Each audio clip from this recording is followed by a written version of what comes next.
একটা সময় এই দুনিয়া থেকে আল্লাহ তাআলা মানব বসতির ইতি ঘটাবেন। এই পৃথিবী থেকে মানব সভ্যতার ইতি ঘটবে আল্লাহ তাআলার নির্দেশে, সিংহায় ফুৎকার দেওয়ার মাধ্যমে। আল্লাহ তাআলা কোরআনুল কারীমের মধ্যে বলেন, ওয়ানুফিখা ফিস-সূরি ফাসা'iqa মান ফিস-সামাওয়াতি ওয়া মান ফিল আরদ ইল্লা মান শাআল্লাহ সুম্মা নুফিখা ফীহি উখরা ফাইযা হুম কিয়ামুন ইয়ানজুরুন।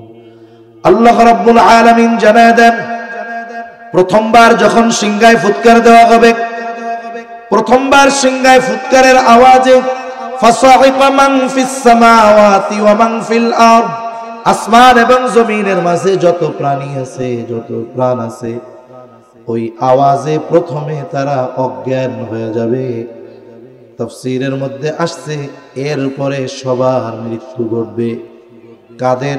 বলে আল্লাহ তাআলা যেগুলো চান, যাদের চান তারা ছাড়া আসমান জমিনের মাঝে যত প্রাণী আছে, যত প্রাণ আছে, যত মানুষ আছে, সবাই মৃত্যুবরণ করবে। মৃত্যুবরণ করার পর ওই দেহটা কবরস্থ করা হোক আর হিংস্র প্রাণী খেয়ে ফেলুক, দেহর থেকে যখন রূহ আলাদা হয়ে যায় তখন ওই রূহ আলমে বরজখের বাসিন্দা হয়ে যায়। এইবার সর্বশেষ ব্যক্তিও আলমে বরজখের বাসিন্দা হয়ে যাবে। আল্লাহ তাআলা এরপরে বলেন, সুম্মা নুফিখা ফীহি উখরা ফাইযা হুম কিয়ামুন ইয়ানজুরুন। এরপর আবার সিংহায় ফুৎকার দেওয়া হবে। সুম্মা, অতঃপর, বলে এই অতঃপর, এরপর, এর মধ্যে কাইটা যাবে কমপক্ষে কত হাজার বছর? 40,000 বছর। কত হাজার বছর? 40,000 বছর। আল্লাহ তাআলার নির্দেশে আবার সিংহায় ফুৎকার দেওয়া হবে।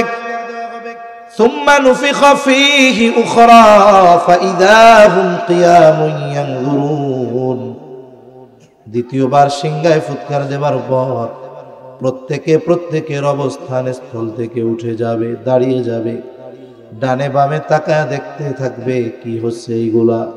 আল্লাহ তাআলা আরেক জায়গায় বলেন, ওয়ানুফিখা ফিস-সূরি ফাইযা হুম মিনাল আজদাসি ইলা রাব্বিহিম ইয়ানসিলুন।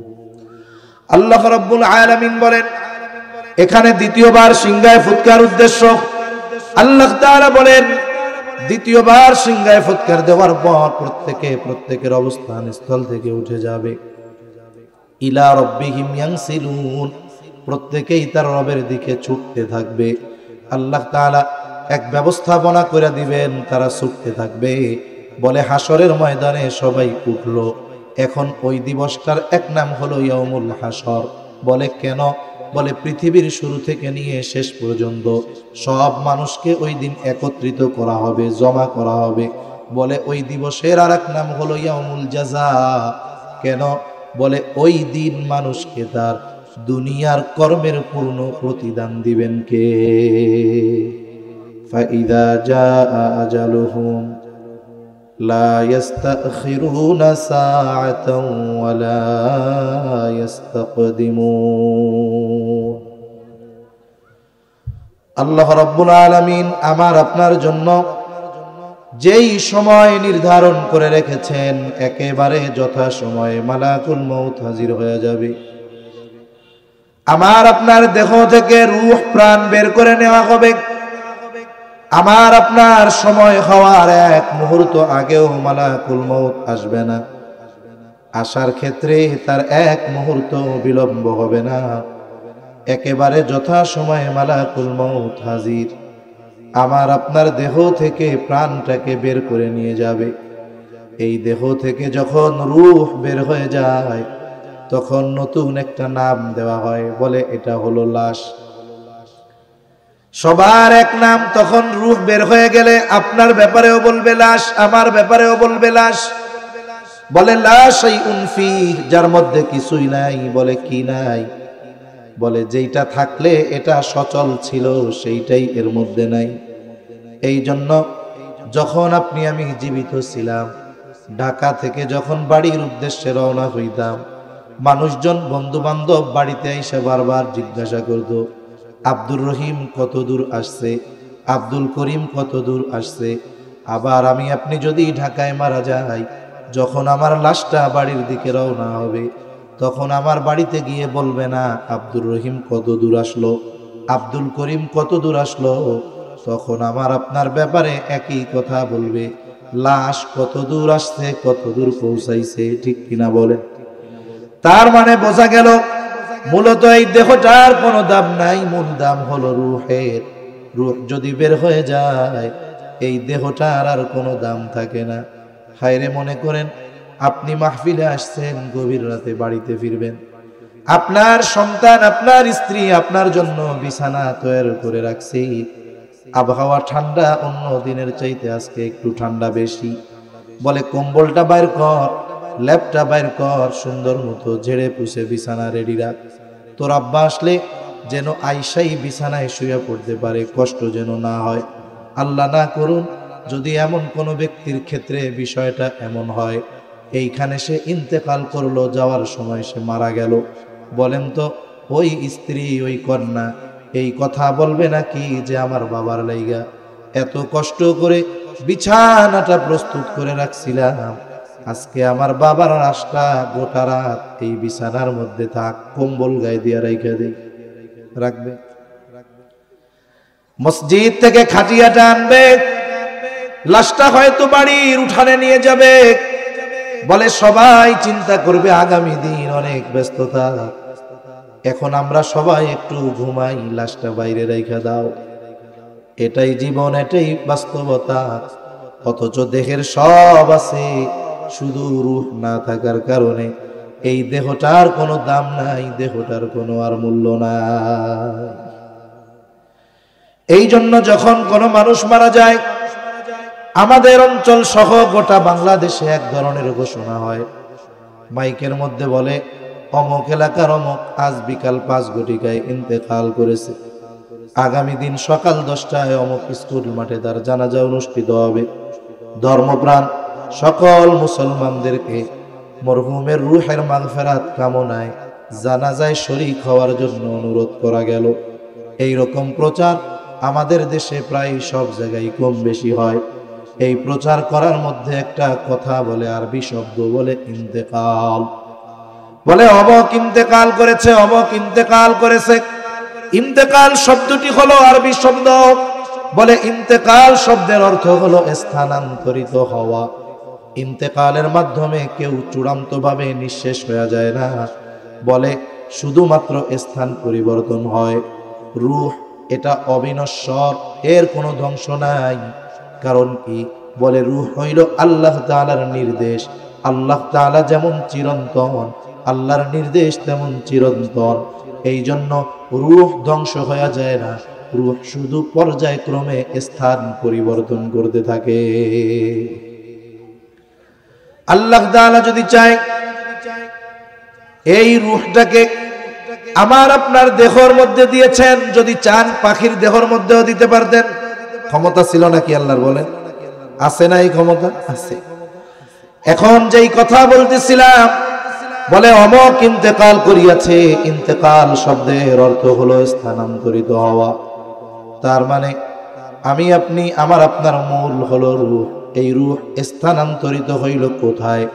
বলে এতকাল ছিল আলমে দুনিয়ায়, স্থানান্তরিত হয়ে নতুন আর এক জগতে গেছে, যেই জগতের নাম হলো আলমে বরজখ। আলমে বরজখ লোকচক্ষুর অন্তরালের জগৎ, আমাদের ভাষায় কবর জগৎ। আলমে বরজখের কোন বিষয় দুনিয়ার মানুষ দুনিয়ার চোখ দিয়ে দেখতে পারে না, আল্লাহ তাআলা দেখার সুযোগ রাখেন নাই। বাস্তবতা হলো দেখা না গেলেই যে অবিশ্বাস করতে হবে বিষয়টা এমন না। এই দুনিয়ার অনেক কিছু দেখা যায় না, কিন্তু আমরা না দেখেও বিশ্বাস করি। ব্যথা দেখা যায় না, সুখ দেখা যায় না, দুঃখ দেখা যায় না, বাতাসও তো দেখা যায় না। তাহলে না দেখে কত কিছু আমরা বিশ্বাস করি। এজন্য কিছু মানুষ আছে বলে যা দেখি না তা মানি না। এখন ওর জন্ম তো ও হইতে দেখে নাই, এখন ও যদি কয় আমি মানি না, দেখি নাই তাই মানি না, মা বাবারা বিয়ে শাদী দেখি নাই কেন মানি না, এখন ও যদি এই কথা বলে তাইলে ওর পরিচয়টা কি হয় এটা তো আর ভাঙ্গাই করার দরকার নাই। না দেখা গেলেই অবিশ্বাস করতে হবে, বিষয়টা এমন নয়। বরং এই পৃথিবীর অনেক কিছু আমরা না দেখে বিশ্বাস করি। আলমে বরজখ, ওই জগতেও অনেক কিছু হয় কিন্তু আমরা দেখতে পারি না। বলে আলমে বরজখ, ওই জগৎ কারো জন্য হয় কষ্টের, কারো জন্য হয় আনন্দের। বলে আনন্দের কার? বলে দুনিয়ায় যে আল্লাহর হুকুম আহকাম মেনে চলেছে ওই মানুষগুলার জন্য আলমে বরজখ শান্তির জায়গা হয়ে যায়। একজন ইমানদার মানুষ, ভালো মানুষ, নেক কাজ করনেওয়ালা মানুষ, ওই ব্যক্তি যখন মারা যায়, মারা যাওয়ার পরে তাকে কবরে রাখা হইল। কবরে রাখার পরে তাকে প্রশ্ন করা হয়। কি প্রশ্ন? বলে 3টা প্রশ্ন করে। এই 3 প্রশ্ন আমাদের সবার জানা আছে না নাই? আরে শুধু মুসলমানরা, অমুসলমানরাও এই 3 প্রশ্ন জানে। জিজ্ঞাসা করা হবে কি? 1 নাম্বার বলে জিজ্ঞাসা করবে মার রব্বুকা, তোমার রবকে। 2 নাম্বার প্রশ্ন আমা দিনু, তোমার দিন কি। 3 নাম্বার প্রশ্ন নবীজিকে দেখা জিজ্ঞাসা করা হবে মা হাদার রাজুলুল্লাযী বুইসা ফীকুম, এই ব্যক্তিকে যাকে তোমাদের কাছে প্রেরণ করা হয়েছিল।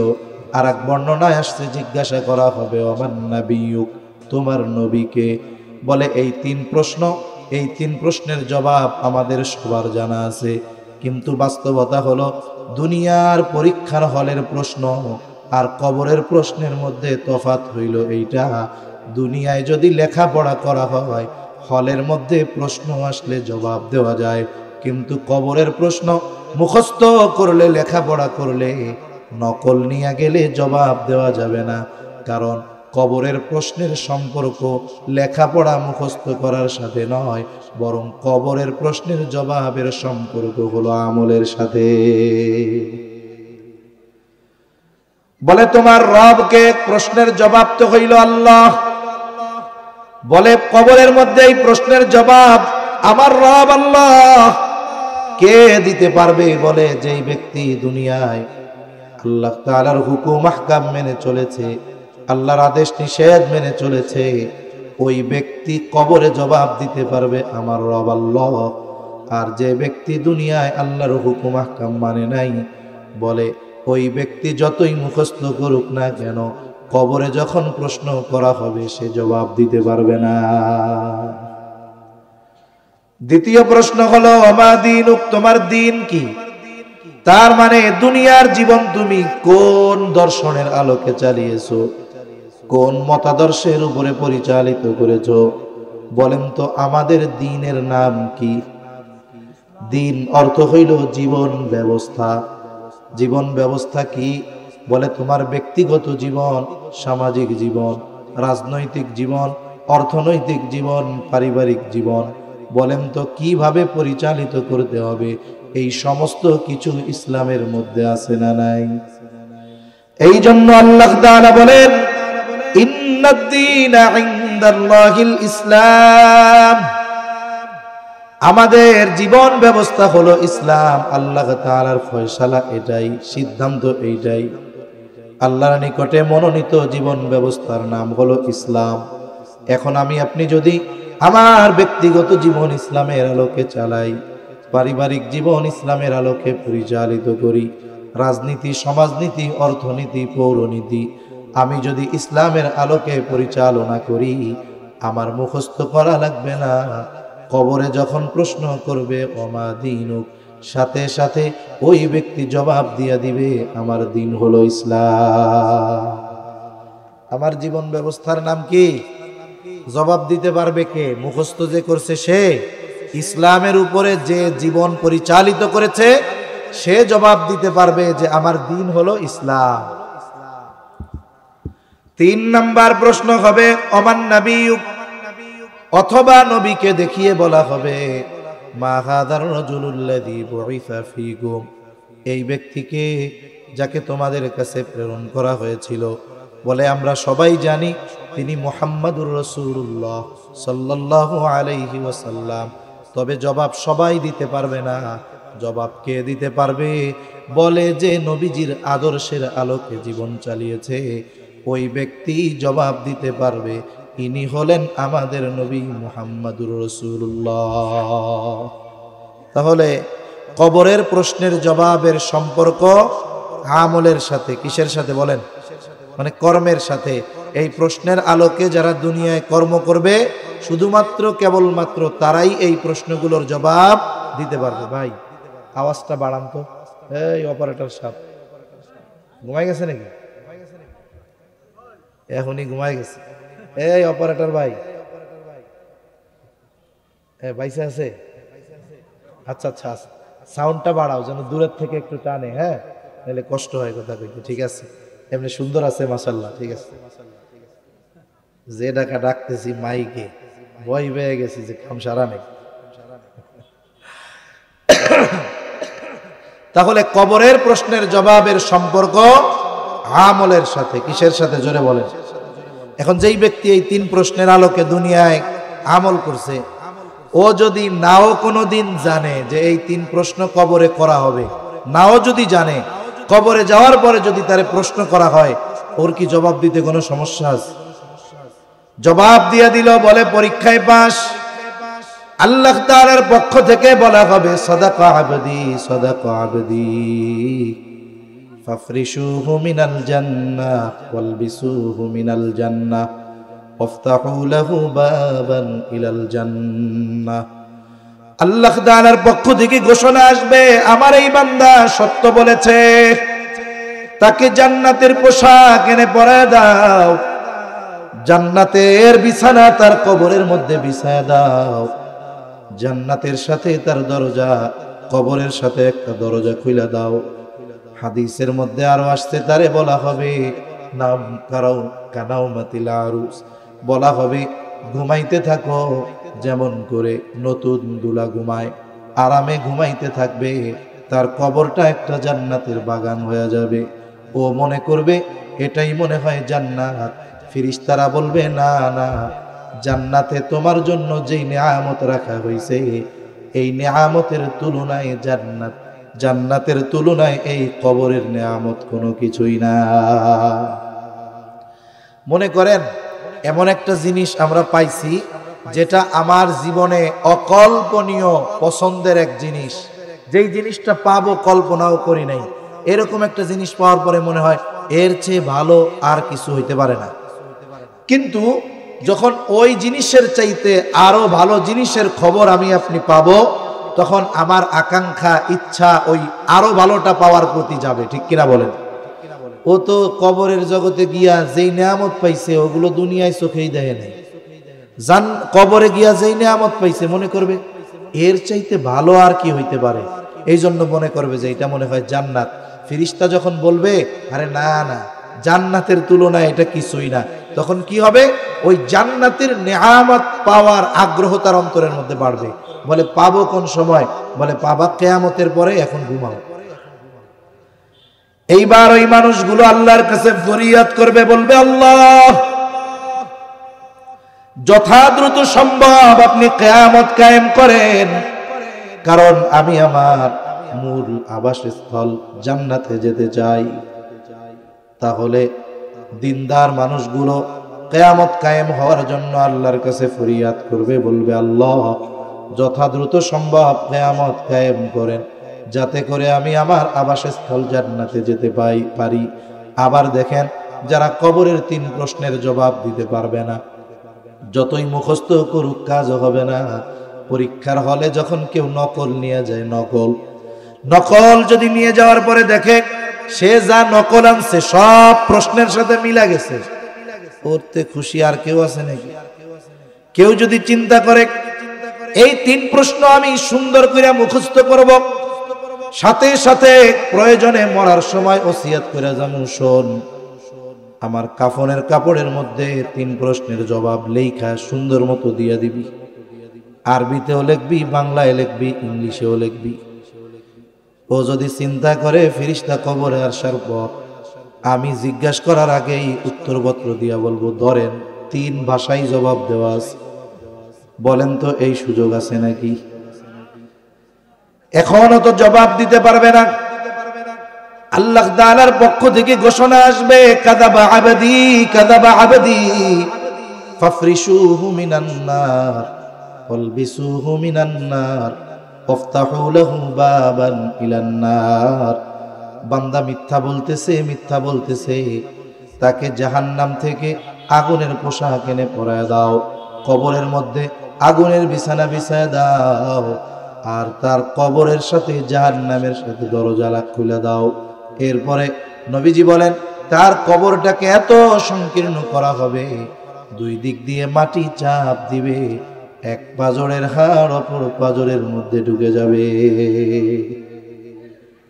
আলমে বরজখে দুনিয়ায় বিভিন্ন অপরাধের কারণে বিভিন্ন রকমের শাস্তি আছে। ওইদিকে বলতে গেলে লম্বা কথা হয়ে যাবে। সে এখন যেই শাস্তিগুলো আলমে বরজখে ভোগ করবে, ও মনে করবে এটাই মনে হয় জাহান্নাম, কারণ এর চাইতে শাস্তি আর কোনো কঠোর শাস্তি হতে পারে না। ও মনে করতে থাকবে জাহান্নাম। ফেরেশতারা তখন আইসা তাকে বলবে, না না না, জাহান্নামের শাস্তির তুলনায় এটা কোনো কিছুই না, এর চাইতে কল্পনাতীত ভয়াবহ শাস্তি তোমার জন্য অপেক্ষা করতেছে। কিয়ামতের পর তোমাকে জাহান্নামে দেওয়ার মাধ্যমে সেই শাস্তির স্বাদ তোমাকে আস্বাদন করানো হবে। এইবার ওই শাস্তির খবর ফেরেশতাদের মুখে শুনে ওই ব্যক্তি এত ভীত সন্ত্রস্ত হয়ে যাবে, আল্লাহর কাছে ফরিয়াদ করতে থাকবে, আল্লাহ কিয়ামত যেন কখনোই কায়েম না হয়। তাহলে যারা আলমে বরজখে শান্তিতে, ওরা মনে করবে এটা জান্নাত, যারা কষ্টে ওরা মনে করবে জাহান্নাম। এই আলমে বরজখে আমাদের সকলকে থাকতে হবে। বলে কতকাল? দীর্ঘকাল, তবে অনন্তকাল নয়। তাফসীরের মধ্যে আসছে, সর্বশেষ যেই ব্যক্তি এই দুনিয়া থেকে বিদায় নিবে, সেই ব্যক্তিও কমপক্ষে 40,000 বছর, কমপক্ষে কত হাজার বছর? 40,000 বছর আলমে বরজখে থাকবে। এটা সর্বশেষ। আমাদের কত বছর থাকা লাগবে এর কোনো হিসাব নাই। একটা সময় এই দুনিয়া থেকে আল্লাহ তাআলা মানব বসতির ইতি ঘটাবেন। এই পৃথিবী থেকে মানব সভ্যতার ইতি ঘটবে আল্লাহ তাআলার নির্দেশে, সিংহায় ফুৎকার দেওয়ার মাধ্যমে। আল্লাহ তাআলা কোরআনুল কারীমের মধ্যে বলেন, ওয়ানুফিখা ফিস-সূরি ফাসা'iqa মান ফিস-সামাওয়াতি ওয়া মান ফিল-আরদ ইল্লা মান শাআল্লাহ সুম্মা নুফিখা ফীহি উখরা ফাইযা হুম কিয়ামুন ইয়ানজুরুন। আল্লাহ রাব্বুল আলামিন জানায় দেন, প্রথমবার যখন সিংহায় ফুৎকার দেওয়া হবে, প্রথমবার সিংহায় ফুৎকারের আওয়াজে ফাসা'iকা মান ফিস সামাওয়াতি ওয়া মান ফিল আরদ, আসমান এবং জমিনের মাঝে যত প্রাণী আছে, যত প্রাণ আছে, ওই আওয়াজে প্রথমে তারা অজ্ঞান হয়ে যাবে। তাফসীরের মধ্যে আসছে এরপরে সবার মৃত্যু ঘটবে। কাদের? বলে আল্লাহ তাআলা যেগুলো চান, যাদের চান তারা ছাড়া আসমান জমিনের মাঝে যত প্রাণী আছে, যত প্রাণ আছে, যত মানুষ আছে, সবাই মৃত্যুবরণ করবে। মৃত্যুবরণ করার পর ওই দেহটা কবরস্থ করা হোক আর হিংস্র প্রাণী খেয়ে ফেলুক, দেহর থেকে যখন রূহ আলাদা হয়ে যায়, তখন ওই রূহ আলমে বরজখের বাসিন্দা হয়ে যায়। এইবার সর্বশেষ ব্যক্তিও আলমে বরজখের বাসিন্দা হয়ে যাবে। আল্লাহ তাআলা এরপরে বলেন, সুম্মা নুফিখা ফীহি উখরা ফাইযা হুম কিয়ামুন ইয়ানজুরুন। এরপর আবার সিংহায় ফুৎকার দেওয়া হবে। সুম্মা, অতঃপর। বলে এই অতঃপর, এরপর, এর মধ্যে কাইটা যাবে কমপক্ষে কত হাজার বছর? 40,000 বছর। কত হাজার বছর? 40,000 বছর। আল্লাহ তাআলার নির্দেশে আবার সিংহায় ফুৎকার দেওয়া হবে। সুম্মা নুফিখা ফীহি উখরা ফাইযা হুম কিয়ামুন ইয়ানজুরুন। দ্বিতীয়বার সিংহায় ফুৎকার দেবার পর প্রত্যেকের অবস্থান স্থল থেকে উঠে যাবে, দাঁড়িয়ে যাবে, ডানে বামে তাকায় দেখতে থাকবে কি হচ্ছে এইগুলা। আল্লাহ তাআলা আরেক জায়গায় বলেন ওয়ানুফিখা ফিস-সূরি ফাইযা হুম মিনাল আজদাসি ইলা রাব্বিহিম ইয়ানসিলুন। আল্লাহ রাব্বুল আলামিন বলেন এখানে দ্বিতীয়বার সিংহায় ফুৎকার উদ্দেশ্য। আল্লাহ তাআলা বলেন দ্বিতীয়বার সিংহায় ফুৎকার দেওয়ার পর প্রত্যেকের অবস্থান স্থল থেকে উঠে যাবে, ইলা রাব্বিহিম ইয়ানসিলুন, প্রত্যেকেই তার রবের দিকে ছুটতে থাকবে। আল্লাহ তাআলা এক ব্যবস্থাপনা করে দিবেন, তারা ছুটতে থাকবে। বলে হাসরের ময়দানে সবাই উঠল। এখন ওই দিবসটার এক নাম হলো ইয়াউমুল হাসর। বলে কেন? বলে পৃথিবীর শুরু থেকে নিয়ে শেষ পর্যন্ত সব মানুষকে ওই দিন একত্রিত করা হবে, জমা করা হবে। বলে ওই দিবসের আর এক নাম হলো ইয়াউমুল জাযা। কেন? বলে ওই দিন মানুষকে তার দুনিয়ার কর্মের পূর্ণ প্রতিদান দিবেন কে? এই জন্য ওই দিবসের আর এক নাম হলো ইয়াউমুল জাযা, প্রতিদান দিবস। এই সাউন্ড আরো বাড়াও, ঘুমাইছে এই মিয়া যায়। মনে করেন আকাশ পুরো পরিষ্কার, কোথাও কোনো মেঘ নাই, একেবারে ভর দুপুর, সূর্য একেবারে প্রখর তাপ দিচ্ছে, আলোকময় উজ্জ্বলময় এলাকা। বৈশাখ মাসে বেশি হয়, অনেক সময় 5 মিনিটের মধ্যে গোটা আকাশের চেহারা পরিবর্তন। দুপুর 12টার সময় এমন কালো মেঘ হইছে যে মনে হচ্ছে সন্ধ্যা নাইমা আসছে, হয় না এরকম মাঝে মধ্যে? তখন খেয়াল করে দেখবেন যে এই রোদ যখন ছিল মনের অবস্থা একরকম, মুহূর্তের ভিতরে যখন কালবৈশাখী ঝড়ের আগমনের আভাস, তখন একটা ভয়, একটা চিন্তা কাজ করে, কি না কি হয়ে যায়। তাহলে আবহাওয়ার সাথে সাথে, পরিবেশের সাথে সাথে, অবস্থার সাথে সাথে মানুষের মনের অবস্থারও পরিবর্তন হয়। হাসরের ময়দান ওটা এমন এক ভাব গম্ভীর্যপূর্ণ আবহাওয়া হবে যে মানুষ এমনিতেই অটোমেটিক এতটা ভীত সন্ত্রস্ত হবে যে একজন আরেকজনের দিকে তাকাবে, এই বিষয়টা তারা চিন্তাও করবে না। লম্বা হয়ে যাইতেছে কথা, সর্বোপরি কথা, ওই দিন আল্লাহ তাআলা প্রতিদান দিবেন। দুনিয়ার কর্মের প্রতিদান আমাদেরকে দেওয়া হবে।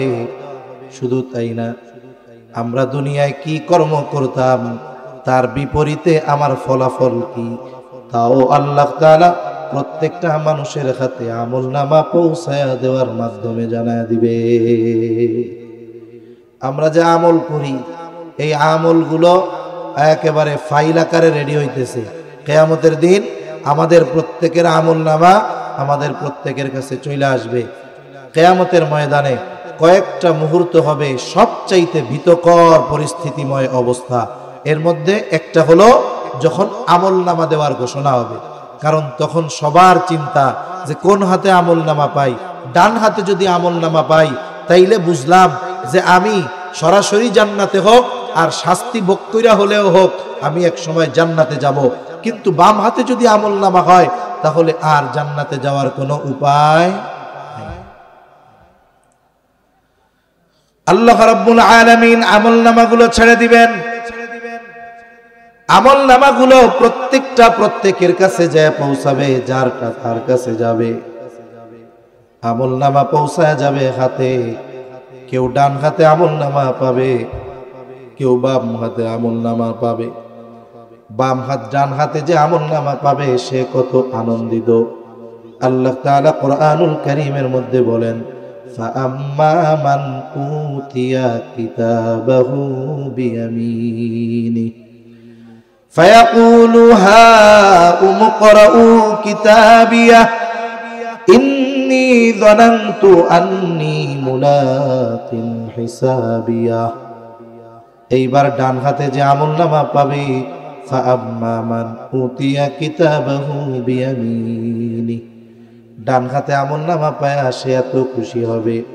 এইবার মানুষদেরকে সে বলতে থাকবে, ফায়াকুলু হাউম ইকরাউ কিতাবিয়া, এই তো আমার কিতাব, এই তো আমার আমলনামা।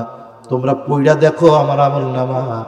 এইবার সে ডান হাতে আমলনামা পাওয়ার কারণটা কি? সে বলবে ইন্নী যানানতু আন্নী মুলাকিন হিসাবিয়া। ডান হাতে আমলনামা কেন পাইছি জানো?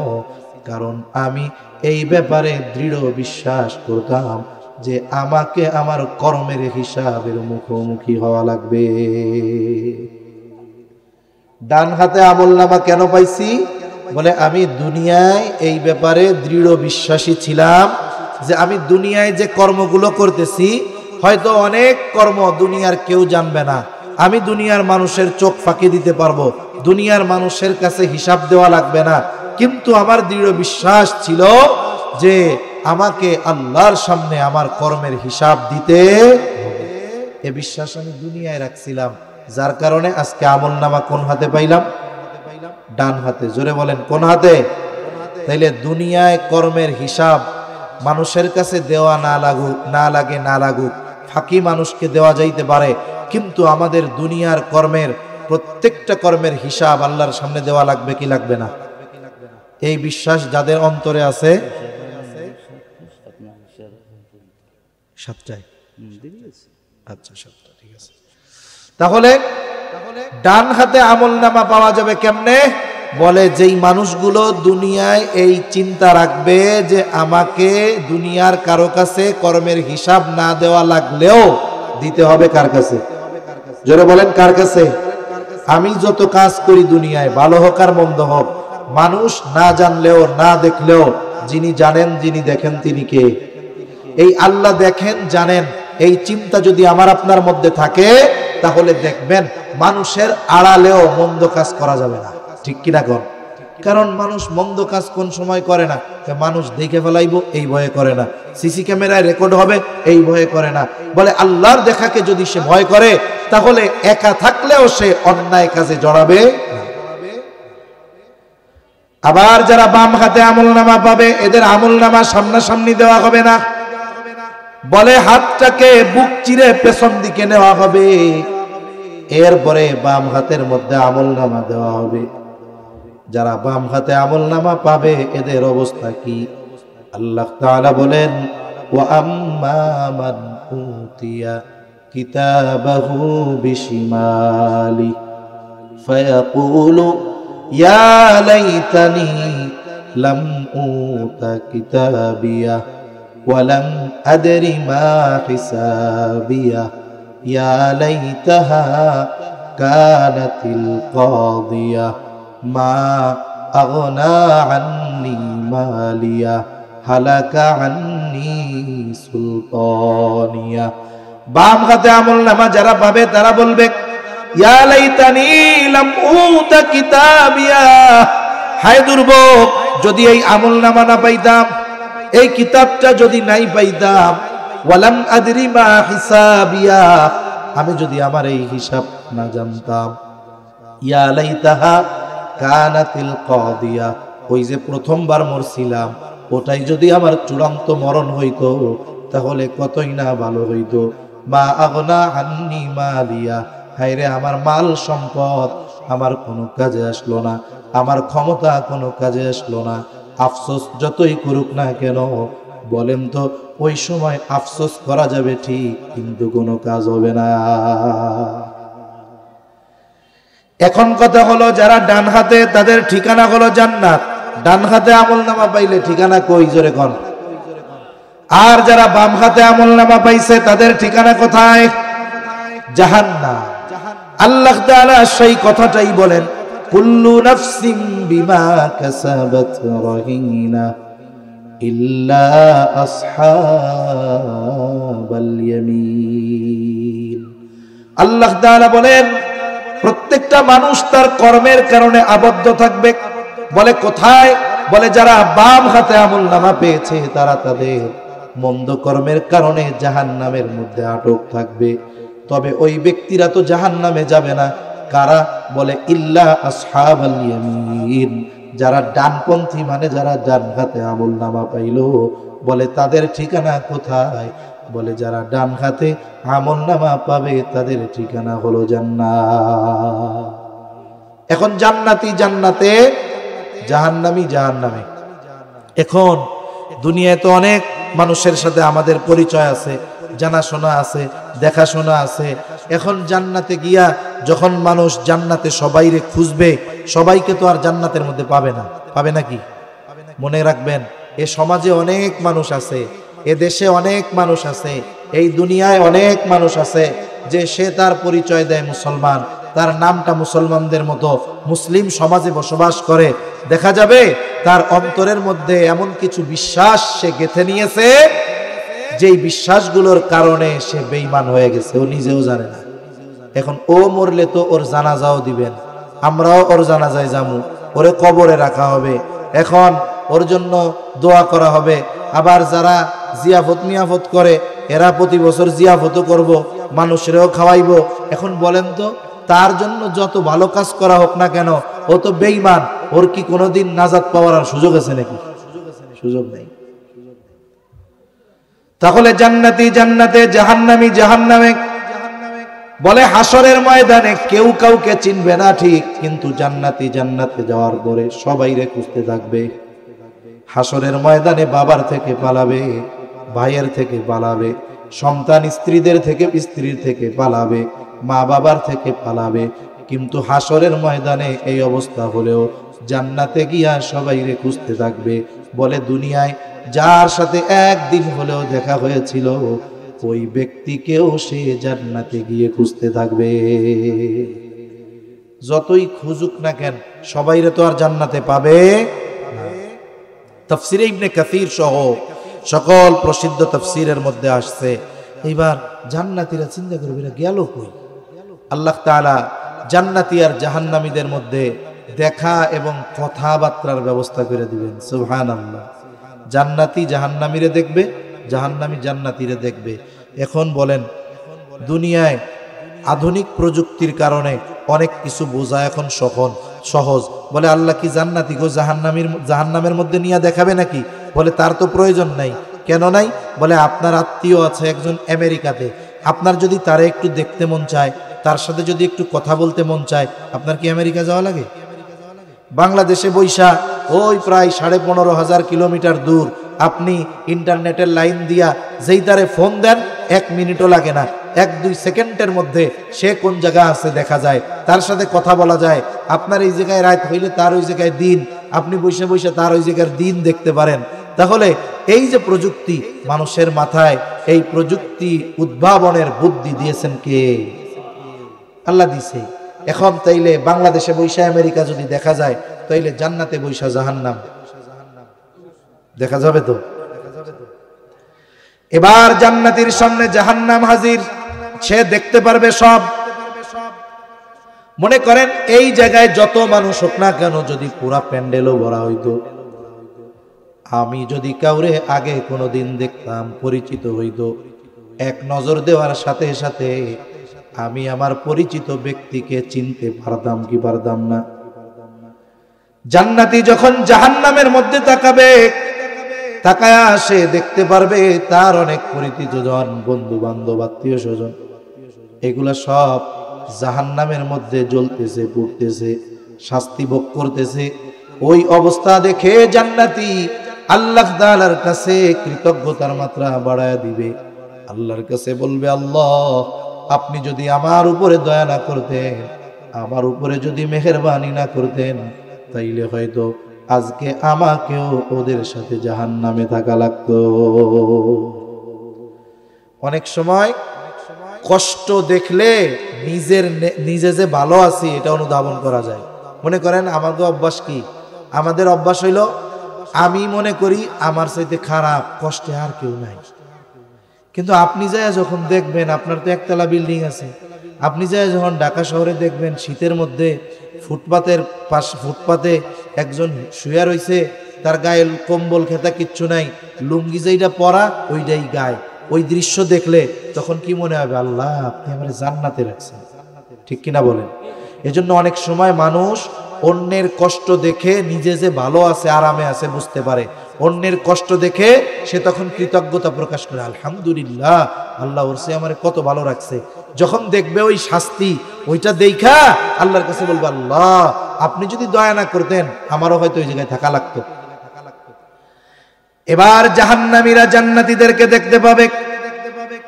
জাহান্নামী জান্নাতের দিকে তাকায় দেখবে তার কত পরিচিত জন, বন্ধু বান্ধব, আত্মীয় স্বজন জান্নাতের নাজ নেয়ামত ভোগ করতেছে। আর একই সাথে থাকার পরেও, চলার পরেও ওই ব্যক্তি কঠিন শাস্তির মধ্যে আছে, কষ্টে আছে।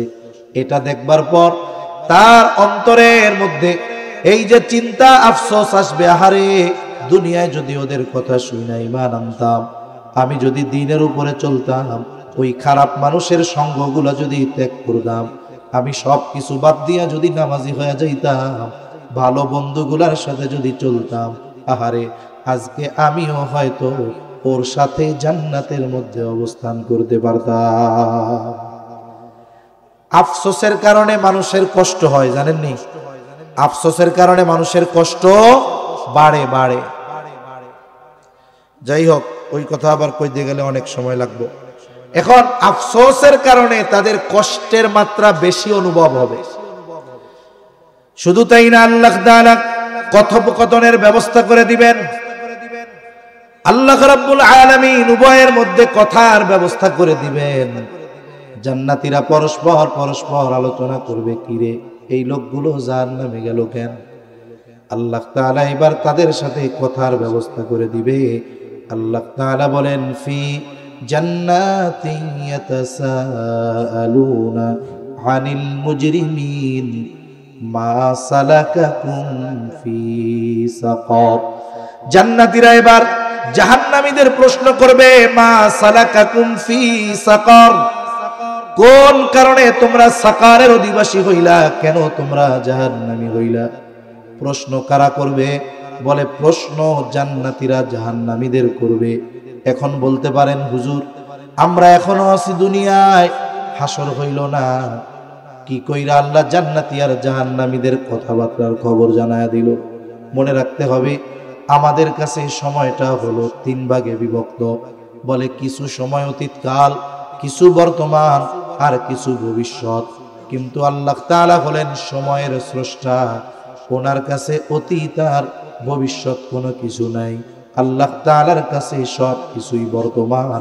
বলে আমার কাছে যেইটা হবে ওইটা আল্লাহর কাছে হইয়া রইছে। উনি সময়ের স্রষ্টা। অনেক সময় অবস্থানের কারণেও অনেকের কাছে সময় আকপিস হয়। কেমনে আমি বলি, মনে করেন আপনার রোডের পাশে বাড়ি, একটা বাড়ি, আপনার বাড়িটা হলো 20 তলা, আপনি থাকেন 20 তলায় একেবারে উপরে রোডের পাশে। বলেন তো ওই 20 তলায় যদি থাকে 1 কিলোমিটার দূরে যেই গাড়িটা আসতেছে দেখা যাবে কি যাবে না? যাবে। তার মানে আপনি 1 কিলোমিটার আগে যেই গাড়িটা দেখছেন, আপনার নিচের তলার লোক ওইটা আপনার আরো 3 মিনিট পরে দেখবে। অবস্থানের কারণে কি হইল? আপনি ওর কাছে যেটা ভবিষ্যৎ ছিল আপনার কাছে সেটা বর্তমান হয়ে গেছে। কথা কি বুঝতে পারছেন নাকি? দুনিয়ায়ও অবস্থানের কারণে এটা হয়ে যায়। আর আল্লাহ সুবহানাহু ওয়া তাআলা তো সময়ের স্রষ্টা। এজন্য যেগুলো আমাদের কাছে ঘটবে, কি ঘটবে এগুলো যিনি জানেন তিনি কে? কিন্তু বান্দার প্রতি দয়ার কারণে আগের থেকে আল্লাহ সতর্ক করে দিয়েছেন, যেরকম এরকম তো হবে, তোমরা আগের থেকে সতর্ক হও। এবার জাহান্নামীদের জিজ্ঞাসা করবে, তোমরা জাহান্নামে আসলা কেন? তাফসীরের মধ্যে আসছে এই কর্মগুলো যদিও কাফেরদের ব্যাপারে আয়াতগুলো নাজিল হয়েছে, কিন্তু অনেক ঈমানদার আছে তারাও এই পাপগুলোর সাথে জড়িত। বলে 1 নাম্বার কি বলবে জাহান্নামী হইলা কেন? তারা বলবে ক্বালু লাম নাকু মিনাল মুসাল্লিন। 1 নাম্বার কারণ, কাফের যদি হয় তাহলে তারা বলবে যে আমরা ঈমানদারদের মতো ঈমান না আনি নাই, সাথে সাথে তাদের সাথে নামাজেও যাই নাই। এর দ্বারা বুঝাবে যে আমরা ঈমান আনছিলাম না, নামাজি ছিলাম না। বিষয়টা হলো কাফের হোক আর ঈমানদার হোক, যদি নামাজ ছাড়ে তার জন্য শাস্তি আছে না নাই? জোরে বলেন আছে না নাই? তাহলে জাহান্নামীরা জাহান্নামে যাওয়ার এক নাম্বার কারণ বলবে এই আয়াতগুলোর আলোকে, লাম নাকু মিনাল মুসাল্লিন, আমরা জাহান্নামী হওয়ার এক নাম্বার কারণ আমরা মুসল্লি ছিলাম না। বলে মুসল্লি কারে কয়? ঢাকা শহরের মসজিদগুলা আমরা দেখি, আমার মসজিদ 6 তলা, জুমার দিন 6 তলা ভরে। বলে সামনে লম্বা রাস্তা, এই রাস্তার মধ্যে যেই পরিমাণ মানুষ, ওই রকম 6 তলা আরো 2টা মসজিদ প্রয়োজন হবে। ঢাকার প্রত্যেকটা মসজিদের একই অবস্থা। বলে জুমার নামাজে মহল্লার মসজিদ ভরপুর হয়ে আরো 2 মসজিদের মানুষ রাস্তায় নামাজ পড়ে, তার মানে বোঝা গেল ওই মহল্লায় এত মানুষ নামাজি আছে। কিন্তু আফসোস, ওই জুমার দিন আসরের নামাজের সময় ওই 6 তলা 7 তলা মসজিদের বড়া তো বহুদূর, নিচের 6 কাতারও ভরে না। ঠিক কিনা গণ? তার মানে সপ্তাহে একদিন নামাজি, সে প্রকৃত মুসল্লি নয়। বলে আসল মুসল্লিকে, বলে শত ব্যস্ততার পরেও যারা নামাজ ছাড়ে না, যত ব্যস্ততা থাক না কেন নামাজ থেকে ফিরে থাকে না। আরে আসল মুসল্লি যারা, তাদের অন্তরের সাথে মসজিদের সাথে একটা সম্পর্ক থাকে। যখনই নামাজের সময় হয়ে যায়, যেখানেই থাকুক না কেন অন্তরে আর সহ্য হয় না, দৌড় দিয়া মসজিদে চলে যায়। এই গুণ যার মধ্যে আছে, মসজিদের সাথে অন্তরের সাথে সম্পৃক্ত, এর জন্য আরো লাভ। এই খাঁটি মুসল্লি কিয়ামতের দিন আরশের ছায়া ছাড়া কোথাও কোনো ছায়া থাকবে না। নবীজি বলেন 7 শ্রেণীর মানুষ তো স্থান পাবে, এর মধ্যে 1 শ্রেণীর মানুষ হলো রাজুলুন কলবুহু মুআল্লাকুম ফিল মাসাজিদ। বলে যেই মানুষটার অন্তর মসজিদের সাথে লাগোয়া ছিল, সে সব সময় মসজিদে থাকতো তা না। বলে অন্তর মসজিদের সাথে লাগোয়া থাকতো মানে যে নামাজের সময় হয়েছে সে আর থাকে না, মসজিদের মধ্যে ঢুকে যায়। তাহলে বোঝা গেল যেই ব্যক্তির সাথে মসজিদের সাথে সম্পৃক্ততা, আরশের ছায়ায় স্থান পাবে। আর এই ব্যক্তি যে আসল মুসল্লি, এ ব্যাপারে কোনো সন্দেহ। এখন আসেন, মানুষ যে মুসল্লি হয় না, মানে 5 ওয়াক্ত নামাজ পড়ে না, এর তো কিছু কারণ আছে। কারণ আছে না কিছু? কারণগুলোর মধ্যে অন্যতম একটা কারণ হইল মানুষ রুজি রোজগার করতে গিয়া নামাজ পড়ার টাইম পায় না। কৃষক কৃষিকাজ করতে গিয়া নামাজ পড়ার টাইম পায় না। ভ্যানওয়ালা, অটোওয়ালা, রিক্সাওয়ালা ভ্যান চালাইতে গিয়া, অটো চালাইতে গিয়া নামাজ পড়ার টাইম পায় না। বলে দোকানদার দোকানদারি করতে গিয়া নামাজ পড়ার টাইম পায় না। এই যে মানুষ চাকরি করে, দোকানদারি করে, ব্যবসা করে, ভ্যান চালায়, রিক্সা চালায়, শখের ঠেলায় না। বলে কেন চালায়? বলে রিজিকের জন্য চালায়। ঠিক কিনা বলেন? রুজি রোজগারের জন্যই তো করে, মানে রিজিক অন্বেষণের জন্য সে পরিশ্রম করে। এখন রুজি অর্জন করতে গিয়া বা রিজিক অর্জন করতে গিয়ে পরিশ্রম যে করে, এই রিজিকের মালিক কে বলেন তো? জোরে বলেন না কে? আচ্ছা, রিজিকের মালিক আল্লাহ, কোনো সন্দেহ নাই। এখন রিজিকের মালিক যদি রিজিক পাওয়ার কোনো পদ্ধতি কইয়া দেয়, ওই পদ্ধতি বাদ দিয়া আমরা যদি শুধু পরিশ্রমের মাধ্যমে রিজিক তালাশ করি, হয়তো পরিশ্রমের কারণে আল্লাহ দিতে পারে, কিন্তু বরকত ওর মধ্যে থাকবে। রিজিকের মালিক রাজ্জাক, আমরা যদি তার কথা মতো চলি, আশা করা যায় তিনি আমাদেরকে বরকতময় রিজিক দান করবে। আরে ভাই, নামাজ পড়লে যে শুধু আখিরাতে জাহান্নাম থেকে বাঁচা যায় তা না। আল্লাহ তাআলা কি বলেন একটু শুনেন। আল্লাহ তাআলা বলেন, ওয়া'মুর আহলাকা বিস-সালাতি ওয়াসতাবির আলাইহা লা নাসআলুকা রিজকা নাহনু নারযুকুকা ওয়াল আকিবাতু লিত-তাকওয়া। আল্লাহ তাআলা আদেশ দিচ্ছেন, ওয়া'মুর আহলাকা বিস-সালাতি ওয়াসতাবির আলাইহা। আল্লাহ তাআলা বলেন, তুমি তোমার অধীনস্থদেরকে নামাজের আদেশ দাও।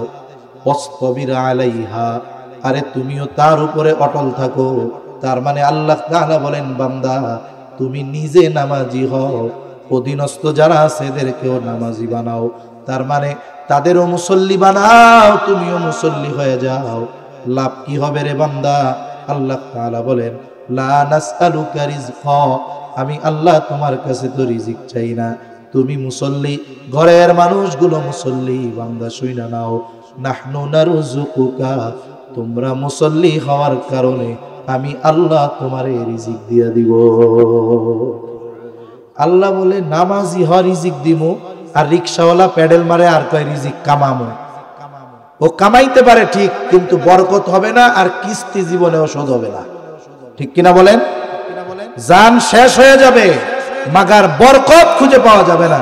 এজন্য আপনি আপনার বৈধ পরিশ্রমের সাথে, আমরা আমাদের বৈধ পরিশ্রমের সাথে সাথে যদি নামাজি হয়ে যাই, তাহলে বরকতময় রিজিক দেওয়ার প্রতিশ্রুতি দিবেন কে? এখন কোন নামাজ পড়লে শুধু আখিরাতে জাহান্নাম থেকে বাঁচা যাবে, নাকি দুনিয়ারও লাভ আছে? তাহলে এক নাম্বার বিষয়, জাহান্নামীরা বলবে লাম নাকু মিনাল মুসাল্লিন, আমরা মুসল্লি ছিলাম না। আমরা কি হব? বলেন মুসল্লি হব। জোরে বলেন কি হব? সেই জন্য আমি হাত উঁচা কইরা ওয়াদা করানো পছন্দ করি না। নিজে নিজের কাছে ওয়াদাবদ্ধ হন যে আজকে থেকে আমি দৃঢ় প্রতিজ্ঞাবদ্ধ হইলাম, আমার যত ব্যস্ততা থাক, কর্ম থাক, আমি নামাজ ছাড়ব না। ইনশাআল্লাহ। কোন নামাজ পড়লে কি দুনিয়ার লস আছে? আরে লাভটা তো আগে দুনিয়ায় পাবেন, এরপরে না আখিরাতেরটা। কিন্তু নামাজ আল্লাহর জন্য পড়তে হবে, দুনিয়ার লোভে পড়া যাবে না। আল্লাহর জন্য পড়লে দুনিয়ার প্রয়োজনীয়তাও আল্লাহ তাআলা মেটানোর ওয়াদা দিবেন। 2 নাম্বার, ওয়ালাম নাকুনু তুইমুল মিসকিন, বলে আমরা মিসকিনদের খানা খাওয়াইতাম না। এই জন্য আমাদের উচিত আমাদের আশেপাশে অসহায় যারা আছে তাদেরকে খানা খাওয়ানো। মাদ্রাসায় যদি ইতিম থাকে, অসহায় থাকে, খাবারের ব্যবস্থা তাদের জন্য করা। বলে আপনি যদি একজন কোটিপতিকে খানা খাওয়ান, একজন গরিব মানুষ আল্লাহর জন্য যদি কোটিপতিকে খানা খাওয়ায়, দুনিয়ার স্বার্থে নয়, অবশ্যই ফায়দা আছে না নাই? নিঃসন্দেহে আছে। এখন যদি একজন মিসকিনকে খানা হয়, তাহলে লাভ কি? বলে কোটিপতি যার খাবারের প্রয়োজন নাই, তারে যদি খানা খাওয়াইলে সব হয়। বলে যার খাবারের প্রয়োজন, তাকে যদি খাবার খাওয়ানো হয়, সওয়াব আছে না নাই? বলে দ্বিগুণ সওয়াব। 1 নাম্বার তাকে খানা খাওয়ানোর সওয়াব। 2 নাম্বার বলে খানাটা তার প্রয়োজন ছিল, প্রয়োজন মেটানোর সওয়াব। নবীজি এক হাদিসের মধ্যে বলেন, এক মুসলমান যদি অপর মুসলমানের কোনো প্রয়োজন মিটায়া দেয়, আল্লাহ তাআলা দুনিয়া আখিরাতে তার প্রয়োজন মিটায়া দিবে। এই জন্য আমরা বিশেষ করে অসহায় দরিদ্র আমাদের পাড়া প্রতিবেশী যদি অভাবগ্রস্ত থাকে, আমরা তাদেরকে আল্লাহর জন্য খানা খাওয়াবো, কোন ইনশাআল্লাহ। 3 নাম্বার তারা বলবে ওয়া কুন্না নাখুদু মাআল খাইদিন, অনর্থক অহেতুক মজলিসের মধ্যে আমরা থাকতাম। আপনাদের এই পাশে যে বড় একটা বাজার, 4 দোকান আছে নাকি? 4 দোকানে আড্ডা আছে নাকি? 2-1টা 4 দোকান আছে নাকি যেই দোকানে টিভি নাই? টিভি ছাড়া 4 দোকান, ওর ব্যবসায় লাল বাতি জ্বলবে। আর আফসোসের বিষয়, ওই চায়ের দোকানগুলোর মধ্যে যুবকদেরকে দেখা যায় না, বেশিরভাগ হইল বুড়া বাবারা। যুবকরা লজ্জায় দোকানে চা খাইতে যায় না। চিন্তা করে আমার আব্বা বৈশা বৈশা সিনেমার নাচ দেখতেছে, আমি কি আব্বার পাশে বৈশা এটা দেখতে পারি? লজ্জা ওই যুবকের থাকলেও ও যুবকের ওই বাপের লজ্জা নেই। দাড়ি পাইকা গেছে, ঠ্যাং অর্ধেক কবরে চলে গেছে, এরপরেও চিন্তা নাই। এখন 4 দোকানে বসে কেন? শীতের দিন আরো জুত করে বসে, কম্বল খেতা নিয়া বসে কেন? বলে সময় কাটে না তো, এই জন্য বসি। আছে না এরকম কিছু মানুষ? দুপুরের পরে যাবে, একবারে রাত 10টা-11টায় ফিরবে। কেন? বলে টাইম কাটে না, এর জন্য বইয়া থাকি। এখন ওনারে যদি কেউ যায় কয় যে চাচা এক কাম করেন, আপনার এত সময়, তাইলে এই যে সামনে ওলামা ইকরামের তত্ত্বাবধানে ইজতেমা হবে 31 জানুয়ারি, 1-2 ফেব্রুয়ারি, ওই জায়গার থেকে আপনি 3 চিল্লা সময় লাগাই দেন। তখন উনি বলবে ধুর, আমার যে ব্যস্ততা, প্রধানমন্ত্রী কি ডাক্তার ইউনূসেরও এত ব্যস্ততা নাই। তখন ওনার ব্যস্ততা বেড়ে যায়। 10 ঘন্টা 4 দোকানে বৈশা থাকে, 2 ঘন্টা সারাদিনে মসজিদে সময় দিতে পারে না। আছে না নাই? সারা জীবন কর্ম করছে, কোরআন শরীফটা শিখতে পারে নাই। এখন পোলাপন 3টা শহরে চাকরি করে, বাজারে যায় চা খাবে আর ফুটানি দেখাবে। কেন? এই ফুটানি না দেখাইয়া মসজিদে বৈশা কোরআনটা শেখা যায় না ইমামের কাছ থেকে? এই যে সময় এখন হেলায় ফেলায় কাটায় দেওয়া হচ্ছে। বলে মরার পরে মানুষ সবচাইতে বেশি আফসোস করবে এই সময়ের জন্য, হায়াতের জন্য। আল্লাহ তাআলা বলেন ফায়াকুলা রাব্বি লাউলা আখরতানি ইলা আজালিন করিব, সোয়া 7টায় নামাজ হবে, 7টা বাজতেছে, আমি আর 2-3 মিনিট সময় নিব, এরপরে আজান। তাহলে মানুষ মরার পরে কথা বলবে, কিন্তু আমরা শুনি না। কি কয় তখন?